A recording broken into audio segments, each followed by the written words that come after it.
La compétence sans autorité est aussi impuissante que l'autorité sans compétence.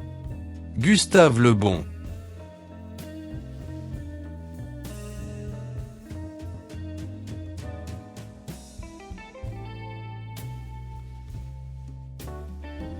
Les images que vous venez de voir montrent les travaux presque à terme de l'aéroport de Ndjili à Kinshasa. Il s'agit ici du terminal des vols nationaux. Cette rotonde, qui date plus d'un demi-siècle, bénéficie actuellement des travaux visibles d'amélioration et de rénovation. On y voit un bâtiment avec un nouveau look et adapté aux technologies actuelles.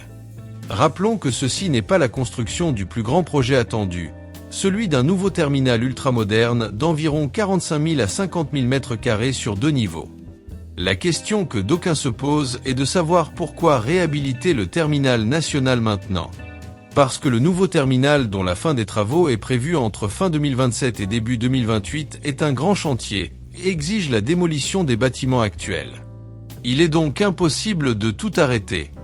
L'aéroport, entre-temps, doit continuer de fonctionner. L'aéroport de Ndjili étant le plus grand aéroport du pays, l'on ne peut pas le fermer pendant 2 ou 3 ans.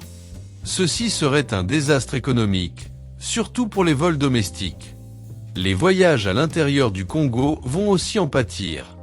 Ne parlons même pas d'Air Congo et Congo Airways qui vont connaître des moments d'immobilisme.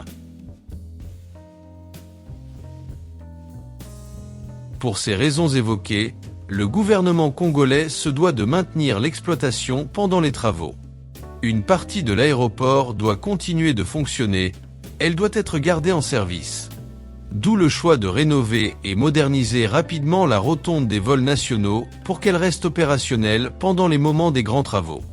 Comme vous l'avez compris, c'est une solution transitoire. C'est une pratique très classique dans la rénovation des aéroports.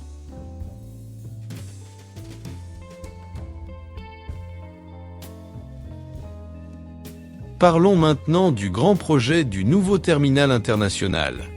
Au fait, ceci est le chantier principal, le plus important concernant l'aéroport de Ndjili. Le cabinet américain Skidmore, Owing et Merrill, SOM, en partenariat avec Infrarose, en est le maître d'œuvre et l'architecte. Le coût de la construction de ce terminal s'élève à 500 à 570 millions de dollars. L'objectif est de faire non seulement de Ndjili un hub de l'Afrique centrale, mais également soutenir le développement d'Air Congo. Comme on l'a déjà mentionné, la livraison sera faite à la fin de l'année 2027 ou au début de l'année 2028.